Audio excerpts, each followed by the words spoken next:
샬롬 할렐루야. 갈라디아서 5장 22절에서 23절이요. 오직 성령의 열매는 사랑과 희락과 화평과 오래 참음과 자비와 양선과 충성과 온유와 절제니 이 같은 것을 금지할 법이 없느니라. 성령의 9가지 열매 중에 자비입니다. 자비는 사전에 찾아보면은 남을 깊이 사랑하고 가엾게 여기는 마음이라고 정의하고 있지요. 그러나 자비의 영적인 의미는 단순히 상대를 사랑하고 불쌍히 여기는 것만이 아닙니다. 사람으로서는 도저히 이해할 수 없는 사람도 진리 안에서 능히 이해하는 마음이지요. 또 사람으로서는 용서할 수 없는 사람도 진리 안에서 능히 용서하는 마음입니다. 하나님께서도 바로 이러한 자비의 마음으로 인생들을 궁일이 여기십니다. 시편 130편 3절에 여호와여 주께서 죄악을 감찰하실진대 주여 누가 서리이까 했지요. 이 말씀처럼 하나님께서 자비를 베푸시지 않고 공의대로만 판결하신다면 하나님 앞에 설 사람은 아무도 없습니다.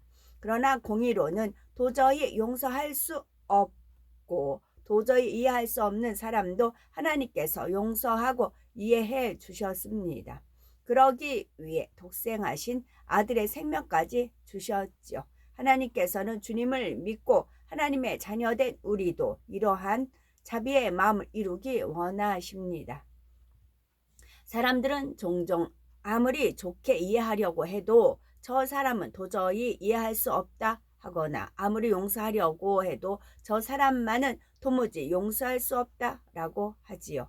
그러나 자비의 열매가 마음에 맺히면 이해 못하고 용서 못할 일은 없습니다. 어떤 사람이라도 선으로 이해할 수 있고 사랑으로 포용할 수가 있지요.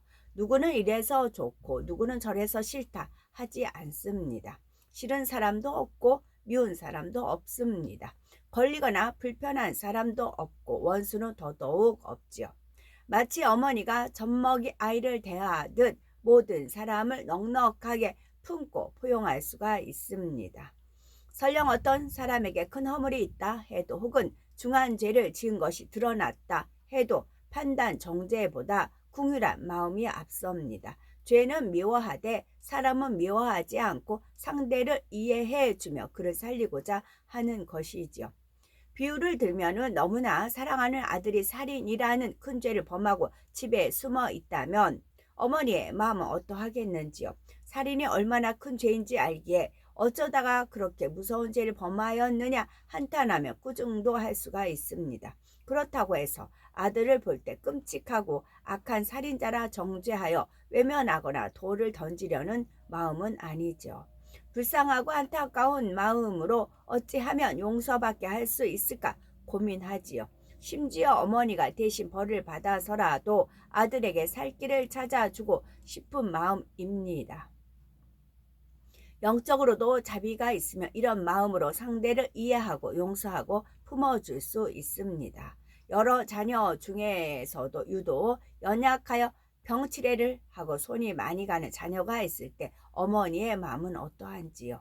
왜 이 아이만 약하게 태어나서 이렇게 내 속을 썩일까 하면서 귀찮아하고 싫어하지는 않죠. 오히려 건강한 자녀들에 대한 마음보다 연약한 자녀에 대한 마음이 더 애틋합니다. 성령의 열매가 온전히 맺힌 사람은 내 자녀만이 아니라 모든 사람에게 이런 어머니와 같은 마음이 되는 것입니다. 자비한 사람은 편견이 없습니다. 첫째, 자비한 사람은 편견이 없습니다. 둘째, 자비한 사람은 어려움에 처한 사람을 긍휼히 여기며 즐겨 구제합니다. 또한 셋째, 자비의 마음이 있으면 상대를 함부로 지적하지 않습니다. 첫째, 자비한 사람은 편견이 없습니다.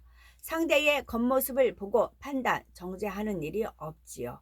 야고보서 2장 1절에서 4절에 내 형제들아 영광의 주 곧 우리 주 예수 그리스도를 믿는 믿음을 너희가 받았으니 사람을 외모로 취하지 말라. 만일 너희 회당에 금가락지를 끼고 아름다운 옷을 입은 사람이 들어오고 또 더러운 옷을 입은 가난한 사람이 들어올 때에 너희가 아름다운 옷을 입은 자를 돌아보아 가로되 여기 좋은 자리에 앉으소서 하고 또 가난한 자에게 이르되 너는 거기 섰든지 내 발등상 아래 있으라 하면 너희끼리 서로 구별하며 악한 생각으로 판단하는 자가 되는 것이 아니냐 했습니다. 세상 사람들은 외모로 판단하는 경우가 너무나 많지요. 부유하고 명예 있는 사람을 대할 때와 그렇지 않은 사람들을 대할 때 태도가 달라집니다. 하나님의 자녀들은 상대의 외모를 보고 판단하거나 마음 자세가 달라지는 일이 없어야 합니다. 어린 소자라 할지라도 나보다 낮게 여기며 주님의 마음으로 섬길 수 있어야 하지요. 나는 부와 명예, 외모를 보고 상대를 판단하지 않습니다 하는 분들도 점검해 보시면 좋고요. 육적으로만이 아니라 영적인 면에서도 편견이 없으신가 하는 거죠. 예를 들면 어떤 사람은 신앙생활을 오래 했는데도 영적인 깨달음이 둔하여 대화가 잘 안 통합니다. 육의 결여가 있어서 분위기에 맞지 않는 엉뚱한 말이나 주의 교양에서 벗어나는 행동을 자주 하는 사람도 있습니다. 혹시 우리는 이런 사람들을 볼 때 답답하다, 왜 저것밖에 안 되나 하며 무시하고 멀리하려는 마음은 없으신지요? 상대를 찌르는 말이나 무례한 태도로 무한하게 만드는 일은 없으신지요? 또 어떤 사람들은 범죄하여 연단 중에 있는 사람을 볼 때 마치 자신이 재판관의 입장에 있는 것처럼 상대를 정죄하고 수군수군합니다. 그러나 사람들이 가늠한 여인을 끌고 왔을 때 예수님께서는 너희 중에 죄 없는 자가 먼저 돌로 치라 하셨지요. 하나님 앞에서 징계받는 사람을 볼 때도 자비의 마음이 있으면 오히려 궁일이 여기며 저가 힘을 내어 잘 통과하기를 바라기를 원하는 것입니다. 둘째, 자비한 사람은 어려움에 처한 사람을 궁휼히 여기며 즐겨 구제합니다. 곤란을 겪는 사람을 마음으로만 불쌍히 여기며 말로만 힘내세요 하는 것이 아니지요. 그 마음이 진실이라면 어찌하든 실질적인 힘이 되어 주려는 행함으로 나타내는 것입니다. 요한일서 3장 17에서 18절에 누가 이 세상 재물을 가지고 형제의 궁핍함을 보고도 도와줄 마음을 막으면 하나님의 사랑이 어찌 그 속에 거할까 보냐. 자녀들아, 우리가 말과 혀로만 사랑하지 말고 오직 행함과 진실함으로 하자 했습니다. 야고보서 2장 15에서 17절 만일 형제나 자매가 헐벗고 일용할 양식이 없는데 너희 중에 누구든지 그에게 이르되 평안히 가라 덥게 하라 배부르게 하라 하며 그 몸에 쓸 것을 주지 아니하면 무슨 이익이 있으리요. 이와 같이 행함이 없는 믿음은 그 자체가 죽은 것이라 했습니다. 상대가 굶고 있어서 불쌍하지만 나도 한 끼 먹을 양식뿐이니 어쩔 수 없지 하는 것이 아닙니다. 불쌍하다는 말이 진심이라면 내가 먹을 것이라도 나눠줄 수 있지요. 물질의 문제만이 아닙니다. 어떤 문제로든 고통받는 사람을 보면 내가 상대에게 도움이 되기 원하고 고통을 덜어주기 원하는 것이 자비의 마음이지요. 더구나 주님을 믿지 않으므로 지옥에 가게 될 영혼들을 볼 때는 그냥 둘 수는 없죠. 어찌하든 구원의 길로 인도하기 위해 마음을 써야 되는 것입니다. 셋째, 자비의 마음이 있으면 잠언 19 있으면 상대를 함부로 지적하지 않습니다. 물론 상대를 사랑한다면 때로는 지적이나 책망도 해야 하지요. 부모가 자녀를 사랑한다 해서 잘못을 해도 무조건 덮어주고 용서한다면 자녀가 잘못될 수 있지요. 그러나 자비의 마음이 있다면 징계도 책망도 지적도 쉽게 하지를 못합니다. 한마디 지적을 한다 해도 기도하는 마음으로 상대의 마음을 살피면서 조심스럽게 말하게 되지요. 잠언 12장 18절에 혹은 칼로 찌른같이 함부로 말하거니와 지혜로운 자의 혀는 양약 같으니라 했습니다. 또 주의 종이나 양떼의 머리 되신 분들은 이런 말씀을 명심해야 합니다. 성도님의 마음에는 이런 비진리의 마음이 있어서 하나님께서 기뻐하지 않으십니다. 집사님에게는 이러한 결점이 있습니다. 그래서 다른 집사님보다 사랑받지 못합니다. 이런 지적을 쉽게 할 수도 있지요. 그 말이 아무리 맞는 말이라 해도 자기 의와 자기 틀 속에 사랑이 없이 지적할 때는 생명을 낳지 못합니다. 지적을 받고 상대가 변화되는 것이 아니라 마치 칼에 찔리는 것처럼 마음의 상처를 받고 낙심하여 힘을 잃어버릴 수가 있습니다.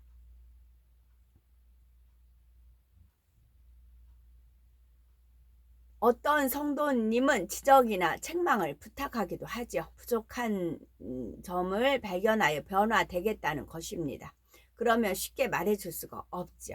당장은 충만하니까 감사함으로 받는다 해도 이후에 충만함이 떨어질 때는 그 마음이 어떻게 될지 모르기 때문이지요. 종종 하나님의 일을 이루기 위해서 성도님들의 문제 해결을 받아야 할 때 어쩔 수 없이 지적하는 경우도 있습니다. 그럴 때도 간절한 마음인 거죠. 혹여라도 이 말을 듣고 낙심하면 안 되는데 하고 기도하는 마음으로 상대의 안식을 살피게 되는 거죠. 물론 예수님께서는 바리새인과 서기관들처럼 책망을 받지 못하는 사람들에게도 강한 말씀으로 책망을 하셨습니다.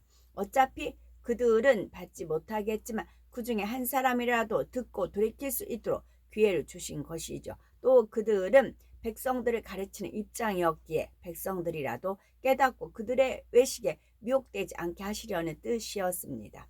그러나 우리는 이렇게 해야 할 일은 거의 없을 것입니다. 소자를 대할 때도 찌르거나 허물을 들춰내어 상처 주거나 실족시키는 일이 없어야 됩니다. 꼭 필요한 상황에서 권면을 한다 해도 상대의 입장에서 그 영혼을 소중히 여기는 사랑으로 말할 수 있어야 되는 것입니다. 제가 30대 초반 때에 그 주변에 이제 그냥 아낙네죠. 저도 아낙네 같이 했을 때 그 아들이 하나가 있었어요. 그때가 5, 6살. 걔를 꼭 저를 데리고 저한테 와요. 머리에 종기가 이렇게 많이 생겨, 그 남자아이가. 근데 본인은 무서워서 이 아기가 울고 아파하니까 종기를 못 짜요. 종기를 꽉 짜줘야 되는데 본인은 자기 아기 때문에 종기를 못 짜니까 저한테 데리고 와요. 이 아이의 머리 종기를 좀 짜달라는 거예요. 자기는 못 보겠다는 거예요. 종기는 짜야 되겠고. 그러면 저는 제가 이제 짜는데 그 아기 엄마는 본인이 아기가 아파하는 것만 생각을 해요. 그러니까 자기는 못 자겠대요. 근데 저는 종기를 짠 뒤에 개운한 거, 시원한 거 있잖아요. 종기를 꽉 짜고 나야 그 상처가 또 쉽게 아물잖아요. 더 안 커지잖아요. 저는 뒷일을 생각을 해요. 아픈 건 잠깐이다. 그냥 종기 안 짜고 놔두면 어떻게 되겠어요. 딱딱하게 굳고 그러잖아요. 그러니까 저는 아픈 건 잠깐이지만 그 뒤는 결론적인 것을 생각을 해요. 그래서 한 몇 번 데리고 왔어요. 좀 오면 저한테 맡겨요, 아이를. 그리고 자기는 막 고개를 돌려요. 애기가 이제 아프다고 우는 소리 듣기가 힘드니까. 근데 저는 꽉 짜요. 꽉 짜요. 애기가 순간에 소리 지르죠. 근데 순간만 소리 질러요. 그리고 나서는 개운하거든요. 그 애가 이제 그리고 나서 이제 뒤처리 해주면 애기 나가서 뛰어놀아요. 그래서 주님도 이렇게 이제 강하게 책망하신 것은 뒷 결론을 아시니까, 주님은 결론을 아시기 때문에 이렇게 말한 거지요. 자비의 마음이 있으면 모든 사람에게 관대합니다. 우리 결론은 새 예루살렘 성입니다. 단지파 완성입니다. 하나님은 우리를 위해서 연애 베풀 것 다 준비하고 계시다고요. 그게 하나님께 효도하는 것입니다. 대부분의 사람들이 자기를 사랑하는 사람에게는 어느 정도 너그럽게 자기 것을 내어줍니다. 인색한 사람들도 내가 상대를 선대했을 때 그만큼 돌려받을 것을 알며 쉽게 무엇을 빌려주거나 선물도 하지요. 그런데 누가복음 6장 32절에 보면 너희가 만일 너희를 사랑하는 자를 사랑하면 칭찬받을 것이 무엇이뇨? 죄인들도 사랑하는 자를 사랑하느니라 하십니다. 어떤 대가를 얻고자 하는 마음이 없이 상대를 위해 나를 내어줄 때 자비의 열매를 맺을 수가 있는 것입니다. 예수님께서는 심지어 가룟 유다 같은 자에게도 아낌없이 사랑을 주셨지요. 유다가 배신할 것을 처음부터 아셨지만 끝까지 유다를 곁에 두셨고 다른 제자들과 똑같이 대하셨습니다. 그리고 어찌하든 그가 회개할 수 있도록 계속해서 기회를 주셨지요. 예수님께서는 십자가에 못 박히셨을 때도 오히려 못 박는 사람들을 위해 기도하십니다. 누가복음 23장 34절에 아버지여 저희를 사하여 주옵소서 자기 하는 것을 알지 못함이니이다 하셨죠. 이처럼 도무지 용서할 수 없는 사람도 능히 용서하는 마음이 자비입니다. 초대교회 당시 스데반 집사에게도 자비의 열매가 맺힌 것을 볼 수가 있죠. 악한 사람들이 던지는 돌에 맞아 죽어가면서도 스데반은 그들을 위해 기도합니다. 사도행전 7장 60절 무릎을 꿇고 크게 불러 가로되 주여 이 죄를 저들에게 돌리지 마옵소서 이 말을 하고 자니라 했습니다. 복음을 받아들이는 사람들만 아니라 대적하며 애매히 돌로 치는 악인들을 위해서까지 중심으로 중보의 기도를 해주는 것입니다. 이런 마음이었기에 집사이면서도 권능을 행한 것이 성경에 기록이 되어 있습니다. 그러면 우리는 얼마나 이런 마음을 이루셨는지요. 혹여 아직도 싫은 사람이 있고 걸리는 사람이 있지는 않으신지요. 이제는 그런 수준이어서는 안 되죠. 아무리 성격과 의견이 서로 맞지 않는다 해도 우리는 상대를 품을 수 있어야 합니다. 먼저는 상대의 입장에서 생각해야 합니다. 그러면 느낌을 바꿀 수가 있습니다. 저 사람은 도대체 왜 그럴까 이해할 수 없다. 고만 생각하면 아무리 노력해도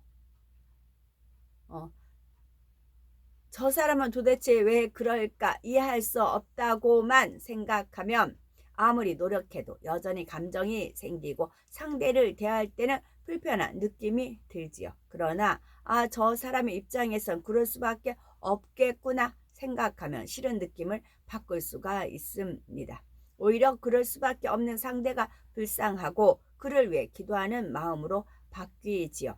이렇게 생각과 느낌을 바꿔 나가면서 우리 안에 있는 미움이나 악한 감정들을 하나하나 뽑아 나가야 하는 것입니다. 자기의 생각을 고집하고 싫은 느낌을 그대로 갖고 있다면 마음의 상대가 품어지지 않습니다. 자기 안에 미움이나 감정을 뽑을 수가 없죠. 자기의와 자기 틀을 버리고 생각과 느낌을 바꾸심으로 어떤 사람이라도 품고 선대할 수 있는 우리가 되셔야 되겠습니다. 또한 자비의 마음이 있으면 상대에게 공적을 돌릴 수 있습니다. 이게 아주 중요합니다. 자비의 마음이 있으면 상대에게 공적을 돌릴 수 있습니다. 잘한 일이 있으면 상대의 공으로 돌리고 반대로 잘못된 일이 있으면 내 자신의 허물로 돌릴 수 있습니다. 함께 일해서 열매를 냈는데 상대만 칭찬을 받는다 해도 내가 더 잘했는데 상대만 칭찬받아도 내 일처럼 기뻐합니다. 사실은 내가 일을 더 많이 했는데 저 사람은 이런 결점이 있는데 칭찬하시네 이런 생각으로 불편한 것이 아닙니다. 오히려 저분이 칭찬을 받았으니 이제 자신감도 생기고 힘을 내서 더 잘할 수 있겠구나 하고 상대의 입장에서 감사할 수가 있죠. 이것도 어머니의 마음을 생각해보면 우리는 쉽게 이해되실 것입니다. 어머니가 자녀의 숙제를 도와주어서 자녀가 상을 받았다면 어머니 마음은 어떠한지요? 내가 자녀를 잘 가르쳐서 숙제를 잘했는데 왜 나는 상을 주지 않고 자녀만 상을 주느냐? 이렇게 불평한 어머니는 없죠. 또 어머니가 참 미인이십니다 하는 말도 어머니 입장에서 듣기 좋지만 따님이 참 미인이십니다 하는 말을 들으면 더 기뻐합니다. 자비의 열매가 맺히면 자기 자녀만이 아니라 누구라도 나보다 상대를 앞세울 수 있고 그에게 공을 돌려줄 수 있습니다. 그리고 내가 공을 인정받은 것처럼 그와 함께 기뻐할 수 있지요.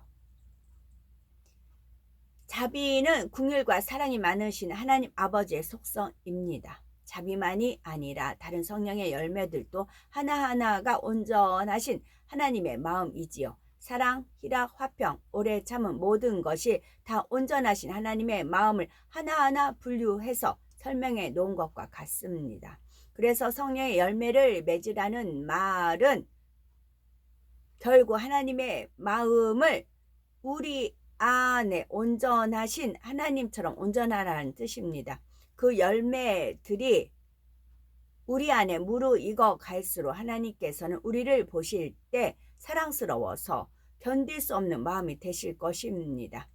나를 꼭 빼어 닮은 아들이라 딸이라 하시며 기쁨을 이기지 못하시는 것이지요. 이렇게 아버지 하나님을 기쁘시게 하는 자녀가 되면 우리의 삶에 문제될 것이 무엇이 있겠는지요. 어떤 것이라도 구하는 대로 응답받을 수 있고 우리 마음에 품은 것조차도 하나님께서 먼저 하시고 응답해 주십니다. 우리는 성령의 열매를 다 온전히 맺어서 범사에 하나님을 기쁘시게 하셔야 되겠고, 그래서 날마다 축복의 간증이 넘치며 천국에서도 아버지 형상을 꼭 닮는 자녀로서 큰 영광을 누린 우리가 되셔야 되겠습니다. 여기서 상대에게 공적을 돌릴 수 있어야 된다. 이게 자비의 마음. 이것을 이제 이 부분을 놓고 이제 기도를 합니다. 과연 내가 이런 마음이 될 수 있을까? 그럼 이제 테스트가 나오죠. 하나님께서 상황 여건을 허락을 하십니다. 이런 기도를 했기 때문에 준비를 됐기 때문에. 그래서 이제 우리 구역에 우리 구역에 구역원, 제가 전도해서 구역원이 생겼어요. 근데 이웃 사촌을 오래 많은 시간 동안 사귄 아낙네가 있어요. 그래가지고 전도해서 같이 왔어요. 그래서 저를 실은 저 중심으로 A, B라는 사람이 온 겁니다. 그러면 저는 빠져요. 그리고 A와 B를 친하게 엮어요. 그러면 저를 이제 어떻게 보면 육적으로 보면 저를 따돌리고 둘이 이제 친해요. 둘이 서로 만나고, 근데 저는 좀 털털해요. 뭘 하는데도 뭐 반듯반듯 못해요. 솔직히 저는 그렇게 해요. 근데 이 두 사람 다 반듯반듯해요. 뭘 해도, 뭘 하나 놓태도 반듯 둘 다 그래요. 가정교육 잘 받았어요. 저는 그렇게 못해요. 그럼 저는 이제 제쳐놓고 둘이 친해요. 둘이 연락하고 둘이 만나고 밥 먹고 둘이 차 마시고 그래요. 실은 이제 어떻게 생각하면 제가 엮은 건데, 그렇다고 샘을 부리는? 아니요. 이 말씀이 있기 때문에. 안 그러면 샘 부리고 막 원수막이 사단 루시퍼가 감동 충동질 하는 것처럼 저도 막 그랬겠지요. 근데 아니요. 자비의 마음이 있었어요. 공적을 남에게 돌린다. 이 말씀이 있었기 때문에 내가 이 말씀이 되기 위해서 기도했잖아요. 막상 두 사람이 친해요. 저는 따돌림이 할 수가 있어요. 그리고 이제 둘이 뭐 이제 어떤 걸 정리정돈 했는데 막 그런 얘기를 할 수가 있어요. 저가 3명이 있을 때, 그럼 저는 이제 따돌린다고 생각할 수가 있죠. 근데 좋은 쪽으로 선으로 생각하는 것을 하나님 말씀 속에 있고 그걸 놓고 기도를 했잖아요. 그 상황이 오니까 내가 기도한 부분이 이 부분이었구나. 그럼 진리와 함께 기뻐하고 이 두 사람이 더 친하게 나는 엮어줘야 되는구나. 그리고 나서 마음이 편안하게 이 두 사람을 대할 수가 있었지요. 삶 속에서 겪은 부분입니다. 아멘.